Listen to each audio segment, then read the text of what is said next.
વજન ઉતારવાનો વાત પિત્ત અને કફ પ્રમાણેનો જોરદાર ડાયટ પ્લાન નહીં આપું.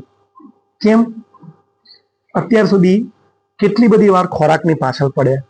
દર વખતે ખોરાકને જ પકડો છો, એક જ રોટલી ખાઓ છો, ઘઉં છોડી દો છો, સરવાળે વજન ટકતું નથી તો શું પકડશો? તમે અને તમારું મનોબળ. પહેલા તો પોતાની જાત સાથે ઈમાનદાર થઈએ. સવારથી સાંજ સુધીમાં કેટલા કામ એવા છે કે તમે જાતે કરી શકો છો. કેટલી બધી વાર સમય એવો છે કે તમે ખુરશીમાં બેસી શકો છો પરંતુ આડા પડેલા રહો છો, એટલે તમારું મેટાબોલિઝમ સ્લો થઈ જાય છે. BMR બેઝલ મેટાબોલિક રેટ, તમે બેસો એટલે એ રેટ છે વધે, સુવો એટલે ઘટે. કેટલી બધી વાર તમારે પાણી પીવું હોય છે પરંતુ શરમના માર્યા બોટલ જોડે લઈને ફરી શકાતું નથી. બોટલ જોડે રાખો અને એક ટાર્ગેટ બનાવો કે આટલું પાણી હું પીશ જ.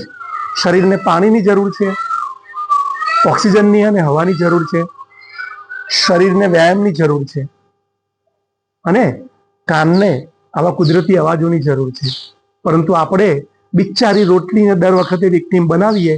હું એક જ રોટલી ખાઉં છું, આવું બહુ બધા ડાયટ કરનારા લોકોને મોઢે સાંભળ્યું છે અને ક્યાંય કોઈ જગ્યાએ લેબોરેટરીમાં પ્રૂવ થવાનું નથી કે થયું નથી કે રોટલીથી વજન વધે છે. હા, ઘઉં જેને પાચન નબળું છે એને થોડો ટાઈમ ઓછા કરે અથવા મિક્સ કરીને લે તો એને ફાયદો થઈ શકે છે, પરંતુ એમાં વાંક ઘઉંનો કે રોટલીનો નથી, આપણી આળસનો છે. તો ફોન વગર ચાલવા જાઓ, કેવી રીતે જશો? તમે અને તમારો કોન્ફિડન્સ, તમારું મનોબળ, તમે અને તમારા પગ, તમે અને તમારી નિયમિતતા. જીમમાં ચોક્કસ જાઓ પરંતુ ત્યાં પણ ડાયટ પર ફોકસ ન કરો, એક્સરસાઇઝ પર, સ્ટ્રેચિંગ, કાર્ડિયો અને સાથે ખુલ્લામાં ચાલવાનું દોડવાનું ચાલુ રાખો.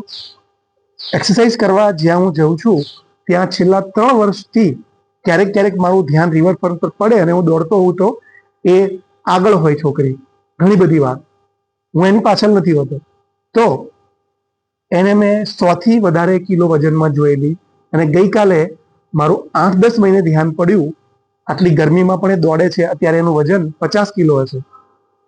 આમાં કોણે એને મદદ કરી? એનું જ મનોબળ. એ રિવરફ્રન્ટનો એવો પટ્ટો છે કે એની પર ભાગ્યે જ કોઈ દોડતું હોય છે, સાયકલિસ્ટો હોય. કુદરત. તમે જ્યારે નક્કી કરો છો કે મારે મારું વજન ઉતારવું છે મારી જ હિંમતથી, તો એમાં કોઈ વચ્ચે નહીં આવે, પરંતુ તમારા ચીટ ડેનું, ચીટ ડાયટનું લિસ્ટ બનાવો. જ્યારે ભાન ભૂલીને 4 વાટકી મમરા ખાઈ લો છો ત્યારે તમને તમારી અંદરનો ભગવાન જોતો હોય છે. ફટાફટ મોઢું આખું ખોલીને તમે અંદર કંઈક નાખી દો છો ત્યારે તમારો ભગવાન અંદરનો જોતો હોય છે અને પછી ડાયટ કરવા નીકળો છો. પ્રચંડ મનોબળ વગર દુનિયામાં કંઈ જ નહીં મળે.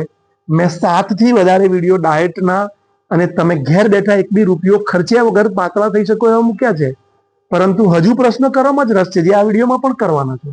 પ્રશ્ન કરવાથી ક્યારેય વજન નહીં ઉતરે. ડાયટ પ્લાન લેવાથી ઉતરેલું વજન ટકવાનું નથી. ડાયટ પ્લાન તો હું મારા દર્દીઓને પણ આપું છું, પરંતુ એનું મનોબળ મજબૂત કરવા માટે સાથે આપું છું. સાથે થોડી ઔષધિઓ હોય, આને ના પકડશો, એ ઔષધિ પણ એને ટેમ્પરરી ટેકો આપે છે. આગળ તો વધવાનું છે પોતાની જ રીતે. સમજી જાઓ આટલામાં. વાત પિત્ત કફનો ડાયટ પ્લાન કોઈ આપવાનો નથી, કારણ કે એમાં તમારું ભલું નહીં થાય, મારું પણ નહીં થાય. સરવાળે તમે જ્યાં નીચે લપસીને ખીણમાં જતા રહો છો નિરાશાની, એમાં વધારે ઊંડા જશો. સ્વસ્થ અને મસ્ત જાતે રહેતા શીખો.